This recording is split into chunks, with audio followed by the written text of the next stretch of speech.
1 करोड़ केंद्रीय कर्मचारियों के बाद इसमें 65 लाख पेंशन धारकों की सबसे बड़ी जीत होने वाली है। साथियों, महंगा भत्ता 7% बढ़ोतरी के बाद इसमें बढ़कर आने वाली है पेंशन सभी के खाते में।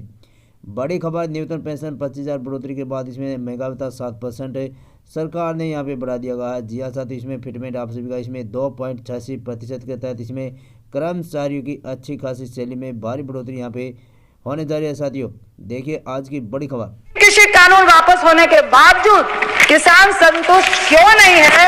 और डल्लेवाल जी की बात आज यहाँ पर किसी भी भाजपाइयों ने नहीं कही, सत्ता पक्ष वालों ने नहीं कही।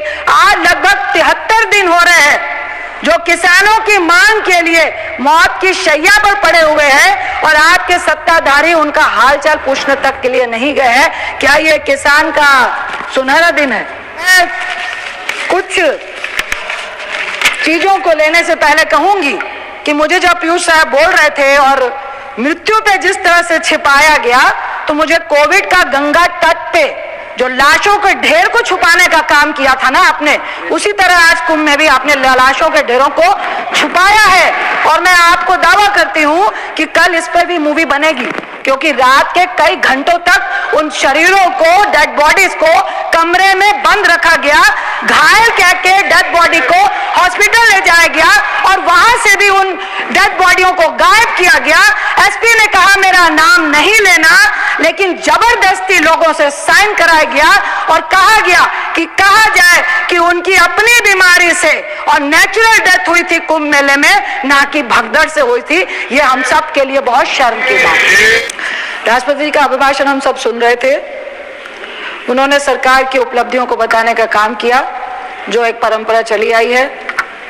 राष्ट्रपति जी को सरकार की नीतियों और उनकी उपलब्धियों को, उनकी विफलताओं को भी बताना चाहिए, जो इस परंपरा में शामिल नहीं है।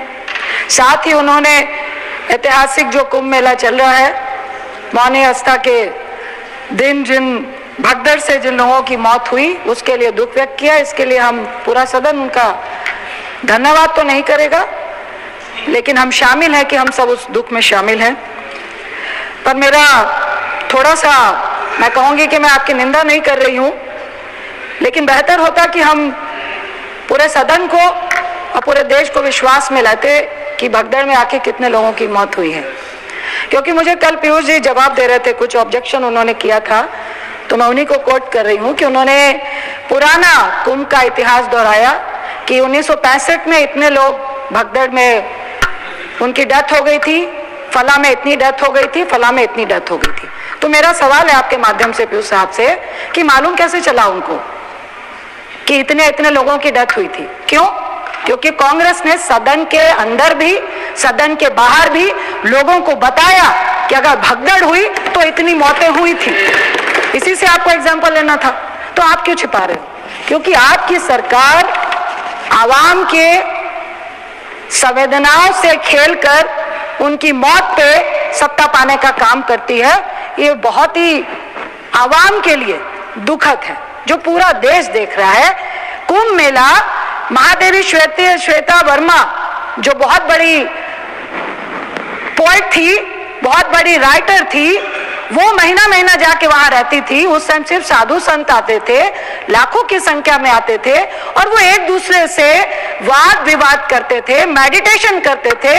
वो आपके सत्ता पाने का, वोट पाने का, प्रचार का माध्यम नहीं था, जो आज की तारीख में आपने कर दिया है। इसके लिए हम सबको बहुत अफसोस हो रहा है। दूसरी बात, मैं कुछ चीजों को लेने से पहले कहूंगी कि मुझे जब पीयूष साहब बोल रहे थे और मृत्यु पे जिस तरह से छिपाया गया, तो मुझे कोविड का गंगा तट पे जो लाशों के ढेर को छुपाने का काम किया था ना आपने, उसी तरह आज कुंभ में भी आपने लाशों के ढेरों को छुपाया है। और मैं आपको दावा करती हूं कि कल इस पर भी मूवी बनेगी, क्योंकि रात के कई घंटों तक उन शरीरों को, डेड बॉडीज को कमरे में बंद रखा गया, घायल कह के डेड बॉडी को हॉस्पिटल ले जाया गया और वहां से भी उन डेड बॉडियों को गायब किया गया। एसपी ने कहा मेरा नाम नहीं लेना, लेकिन जबरदस्ती लोगों से साइन कराया गया और कहा गया कि कहा जाए कि उनकी अपनी बीमारी से और नेचुरल डेथ हुई थी कुंभ मेले में, ना कि भगदड़ से हुई थी। ये हम सब के लिए बहुत शर्म की बात है। मैं पांच छह सब्जेक्ट पे राष्ट्रपति अभिभाषण पे बोलना चाहूंगी। उससे पहले मैं पूछूंगी राष्ट्रपति अभिभाषण में, क्योंकि सरकार ने कहा कि यह गरिमापूर्ण अभिभाषण है, यह सुनहरा कागजों पे दिखाया गया कि ये देश के सुनहरे दिन 10 सालों से चल रहे हैं, लेकिन ये सच्चाई, जो जमीनी सच्चाई है ना, उससे मेल नहीं खाता है। गरिमापूर्ण अधिकार मिला, गरीबों को मिला कहा गया। मैं उत्तर देती हूं, नहीं मिला, क्योंकि सरकार ने गरीबों को क्या कहा, क्या दिया।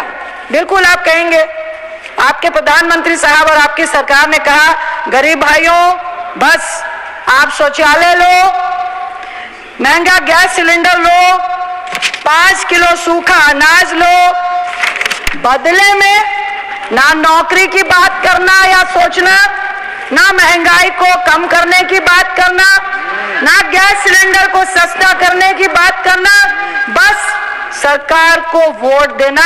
तुम्हारी तरक्की की जो सीढ़ी है ना, इससे ऊपर नहीं जा सकती है। क्या यही गरिमापूर्ण अधिकार है? दूसरी बात, मैं 5-6 मुद्दों को ले रही हूं, जिसमें किसान है, शिक्षा है, एजुकेशन पर याद दिलाना चाहूंगी, जिसके बारे में मैं याद दिलाऊंगी, PM Shri school for rising India, स्वास्थ्य, पर्यावरण, आपकी उड़ान, आपका स्पोर्ट्स। वक्त मिला तो मैं चंद चीजों पे सच्चाई उजागर करना चाहूंगी। किसान की बात आप करते हैं, बहुत बड़ी बड़ी बातें करते हैं। सबने कहा कि आखिर 10 साल में किसानों की आत्महत्याएं क्यों बंद नहीं हुई, 1 लाख किसान आज भी आत्महत्या क्यों कर रहे हैं, 3 कृषि कानून वापस होने के बावजूद किसान संतुष्ट क्यों नहीं है। और डल्लेवाल जी की बात आज यहाँ पर किसी भी भाजपाइयों ने नहीं कही, सत्ता पक्ष वालों ने नहीं कही। आज लगभग 73 दिन हो रहे हैं जो किसानों की मांग के लिए मौत की शैया पर पड़े हुए हैं, और आपके सत्ताधारी उनका हालचाल पूछने तक के लिए नहीं गए हैं। क्या ये किसान का सुनहरा दिन है? दूसरी बात मैं आपसे कहना चाहूंगी और उदाहरण देना चाहूंगी छोटा छोटा।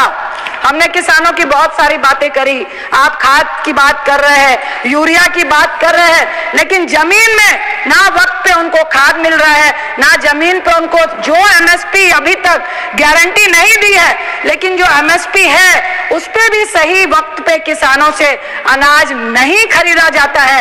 ये सच्चाई है। साथ ही मैं छत्तीसगढ़ का उदाहरण दूंगी कि अभी 1 साल पहले जब विधानसभा के चुनाव हो रहे थे, हमारे प्रधानमंत्री साहब, मैं मंत्री जी को कहूंगी कि उनको सुनना चाहिए, जवाब देना पड़ेगा।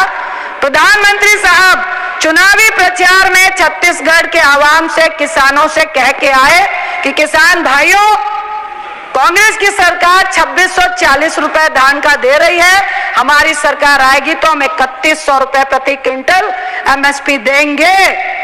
क्या ये प्रधानमंत्री की गारंटी झूठी थी? क्योंकि मैं कह रही हूं झूठी है। वहां पे धान का, शांत रहिए प्लीज, वहां पे धान का एमएसपी मात्र 2300 रुपए दिया जा रहा है। मैं इस सदन में चुनौती देती हूं कि वो 800 रुपए दिए गए हैं क्या? लिखित में प्लीज, लिखित में क्या दिया गया है? क्या वो 800 रुपए मिलेंगे?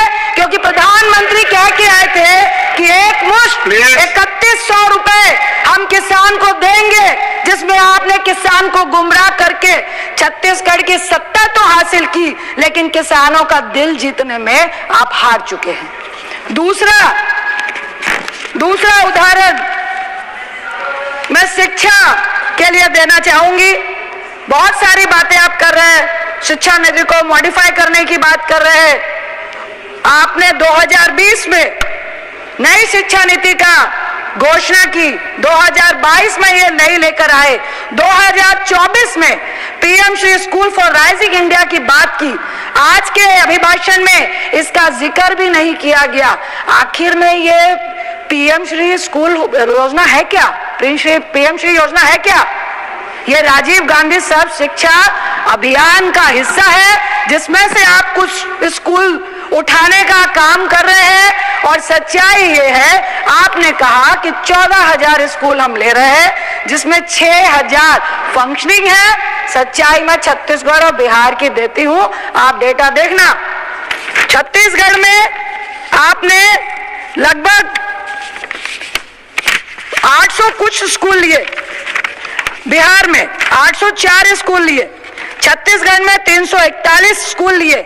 और क्या कहा प्रधानमंत्री के भाषण में है कि अच्छी एजुकेशन और अच्छी देनी है, बेहतर देनी है, काउंसलिंग करनी है, योगा करवाना है और बेहतर शिक्षा देनी है, खेल के इंतजाम करने हैं। तो इसका मतलब सरकारी स्कूल जो आप 10 सालों से चला रहे हैं, आप अच्छी सुविधा देने में फेलियर है।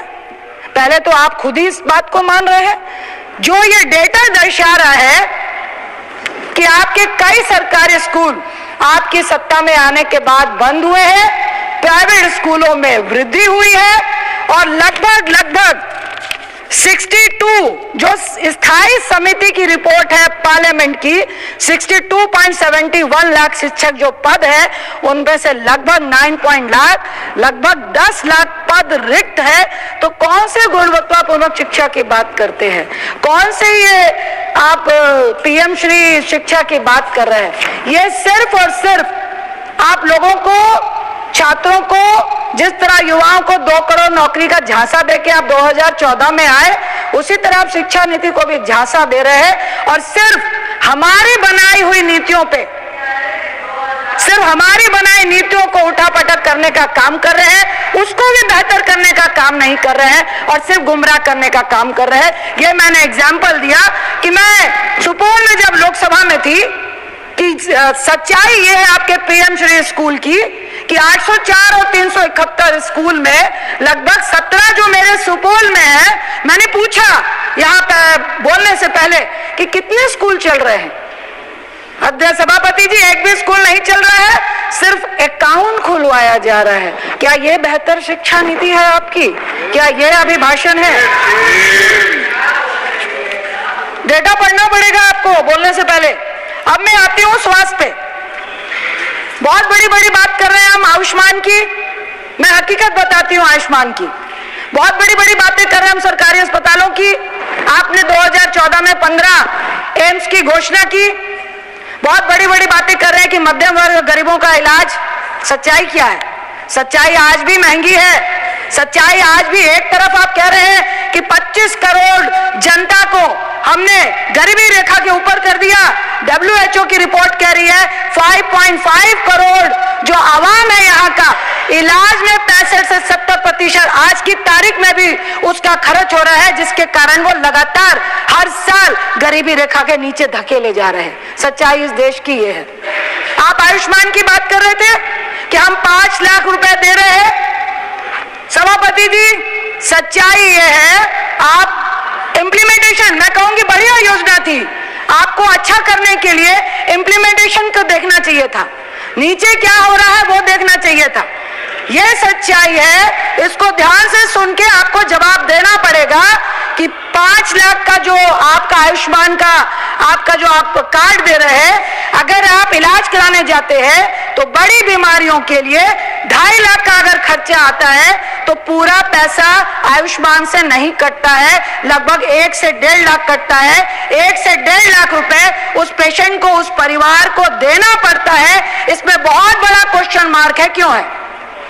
इसके लिए फिर मैं छत्तीसगढ़ का एग्जाम्पल देती हूं। छत्तीसगढ़ के 1400 करोड़ रुपए आयुष्मान के बकाया है। शेम ऑन यू कि यहां पर आप भाषण देते हैं, दूसरी तरफ गरीब जब इलाज कराने जाता है तो केंद्र स्टेट की सरकार कहती है कि हमारे पास पैसा नहीं है, भुगतान का तो देंगे क्या ये सही नहीं है कि छत्तीसगढ़ का 600 करोड़ रुपए का भुगतान, 6,000 करोड़ का 600 करोड़ का भुगतान आपने नहीं किया है? और वहां के प्राइवेट अस्पताल जिनको आप भाषण में बड़े बड़े अक्षरों में कहते हैं कि हर प्राइवेट अस्पताल आयुष्मान के तहत इलाज करेगा, नहीं कर रहा है। और छत्तीसगढ़ के अस्पतालों ने तो धरना भी दिया कि हमें सरकार पैसा नहीं भेज रही है, इसलिए वो कोई भी आयुष्मान कार्ड धारक का इलाज करने में कतराते हैं, उनका इलाज नहीं कर रहे हैं। ये रिपोर्ट भी आपको देखनी पड़ेगी। दूसरी तरफ आप एम्स की बात करते हैं, 10,000 पेशेंट दिल्ली एम्स में जो कांग्रेस की देन है, आज भी सबका विश्वास उसी में है। आज भी बिहार हो, यूपी हो, बंगाल हो, लोग यहां आके इलाज क्यों करा रहे हैं? क्योंकि बाकी जगहों में ना डॉक्टर है, ना मेडिकल स्टाफ है, ना नर्स है।